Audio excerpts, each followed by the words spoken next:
साई, साई. हा बोल ना. काय ग? काय काय झालंय? कसलं टेन्शन आहे? अगं केदारचं. केदारचं? का? त्याला काय झालंय? नाही काही नाही काही नाही. ताई तू मला नाही सांगणार आहे, सांग ना प्लीज. अगं खरंच काही नाही झालं, असंच. ताई तू काही लपवतेस का माझ्यापासून?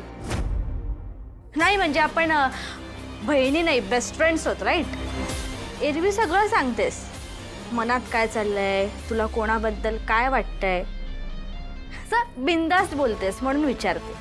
काय झालंय? अगं खरंच तसं काही नाहीये. आणि जर तसं काही असतं तर मी तुला सांगितलं असतं ना. तू बोल, तुला काय हवं होतं? मी घेते, मला हवं ते.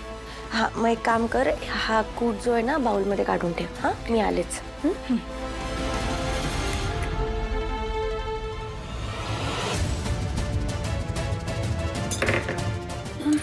काय चाललंय?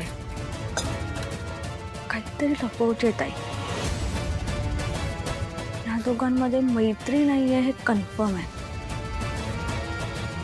ती गोष्ट ताई माझ्यापासून आणि आजीपासून का लपवते?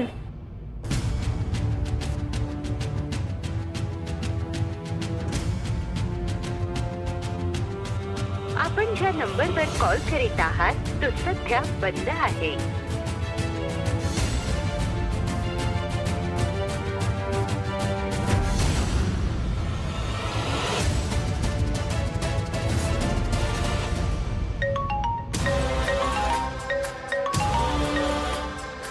हॅलो केदार, काय रे, काय झालं?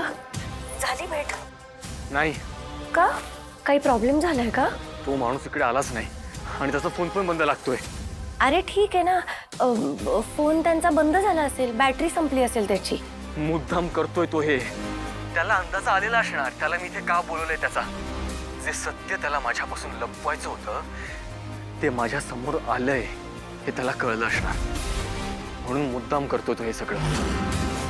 त्याला माझ्या नावापुढे दयानंद खांडेकर नाव लावायचं नव्हतं.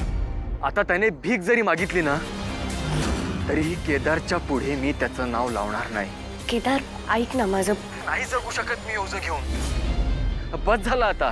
केदार ऐक ना, काय करणार आहेस तू? आता तो जिथे कुठे असेल ना तिथे जाऊन मी त्याला माझ्या प्रश्नांची जाब उत्तरं विचारणार आहे. आता मला कुठेही जावं लागलं, काहीही करावं लागलं ना तरी दयानंद खांडेकरला मी सोडणार नाही. केदार हायपर नको होऊस, ऐक माझं, शांतपणे ऐक प्लीज. हे बघ असं वागू नकोस ते. Kedar hello hello